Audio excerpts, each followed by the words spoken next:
జోహార్ ఎన్టీఆర్, జోహార్ జోహార్ జోహార్ ఎన్టీఆర్, జోహార్ జోహార్ జోహార్ జోహార్ GMC Balayogi, జోహార్ జోహార్.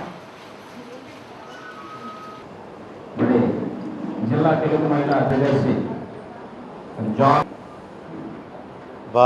గంటి మోహన చంద్ర బాలయోగి గారి 13వ వర్ధంతి తెలుగుదేశం పార్టీ కార్యాలయంలో మరి జిల్లా ఎస్ఎస్ఎల్ అధ్యక్షుడిగా మరి ఈరోజు ఆయనకి ఘననివాళులు అర్పించడం జరిగింది.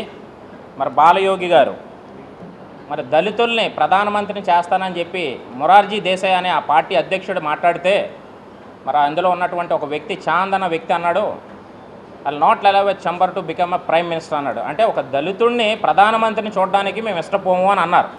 మరి ఈరోజు ఆ పార్టీలు ఏమయ్యి అంటే కనబడకుండా పోయినటువంటి అంశాలు మనం చూస్తూ ఉన్నాం. మరి ఈరోజు తెలుగుదేశం పార్టీ ఒక ఉన్నతమైన స్థానం కల్పించాలన్న ఆలోచనతో మరి ఈరోజు జీఎంసీ బాలయోగి గారిని పార్లమెంట్ స్పీకర్గా ఎన్నుకోవడం జరిగింది.